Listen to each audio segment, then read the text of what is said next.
Temelj vsega je seveda znanje. Kaj danes zanima mladega človeka v principu troje?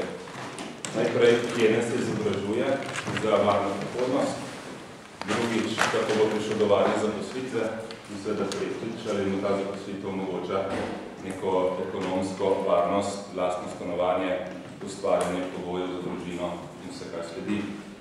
Zapisali smo, izobraževalni sistem bo učinkovit in kakovostni. To zato, ker ocenjujemo, da današnji niti učinkovit, niti dovolj kakovosten, to je pravzaprav tudi bolj ali manj splošno mnenje po velikem uspehu bolonjske reforme, ki se je vlekla kar nekaj let, ni pa prinesla nobenih konkretnih učinkov. Na področju znanosti bomo seveda spodbudili prezaposlitev znanstvene inteligence, se pravi najboljših strokovnjakov iz državnih inštitutov v gospodarstvo. Temu bomo seveda prilagodili sistem financiranja tako, da bo gospodarstvo tisto, ki bo lažje dobilo te strokovnjake, ki pa bodo seveda morali dosegati nekaj konkretne rezultate. Pri samem financiranju je pomembno tudi to, da se jasno meri uspešnost teh ukrepov znanosti. Splošno znano je namreč, da je 1 evro vloženo v znanost v Sloveniji seveda bistveno manj učinkovito porabljen kot v nekaterih drugih primerljivih evropskih državah. Na področju visokega šolstva bomo omogočili oziroma ponastavili ustanavljanje zasebnih zavodov, vendar absolutno na račun kakovosti. Sistem kakovosti, se pravi visokega šolstva, je potrebno bistveno bolj okrepiti in mora imeti tudi bistveno pomembnejšo vlogo pri samem dodeljevanju sredstev. Na drugi strani bomo vzpostavili sistem načrtovanega, glede na potrebe gospodarstva in države, malo bolj usmerjenega financiranja posameznih programov. Že več let je nesporno, da ima Slovenija bistveno preveč ekonomistov, diplomiranih ekonomistov, ki seveda potem še nadaljujejo študij in postanejo magistri ekonomije, ki pa na trgu absolutno niso zaposljivi. Popolnoma neresno je, da se že pri samem financiranju zadeve nekoliko ne usmerja. Vsaka univerza bo sama, oziroma vsaka fakulteta bo sama določila pogoje za vpis. Predlagamo namreč ukinitev mature, s tem, če preidemo na srednje šolstvo. Srednje šolstvo pravzaprav danes pomeni kaj? Večino vseh 4 let se srednje šole pripravljajo na maturo, ker skušajo seveda doseči čim boljši uspeh, ker je postala matura edino merilo kakovosti ali pa uspešnosti posamezne srednje šole.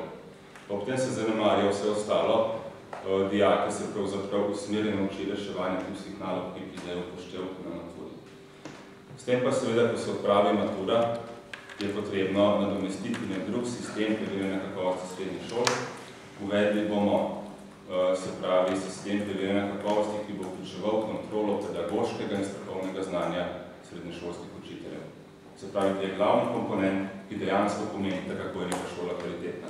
Ena šola lahko dobi slabe dijake v prvi letnik, pa naredi v 4 letih bistveno večji napredek, kot šola, ki dobi odlične dijake in je že v štartu jasno seveda, da bodo zaradi svojih predpostavk tudi uspešni potem na koncu in naprej pri študiju. Na področju osnovne šole in pa vrtca pa seveda je potrebno predvsem prevetriti kriterije oziroma standarde, ki jih imamo za opremo. Predvsem pri samem predšolskem varstvu je seveda Slovenija država, ki znotraj Evropske unije zagotavlja najvišje, ponavljam, najvišje standarde kakovosti. Tujci se nam pravzaprav čudijo in gledajo, kdo lahko zagotavlja tako visoke standarde glede pedagoške podpore, prostorov, vsega, kar pač tam paše. Treba resno razmisliti, ali to lahko Slovenija zmore, seveda pa z malo širjenjem ali pa, bom rekel, nižanjem kriterijev, ki se teh standardih ne pomeni, da bo potem tudi sama predšolska vzgoja slabša. Omogočili bomo tudi lažje urejanje, se pravi, domačega varstva otrok, kjer so tudi temo zelo strogi standardi, starši pa posledično prodajajo otroke v varstvo na črno, ker zopet ni nobenega pregleda.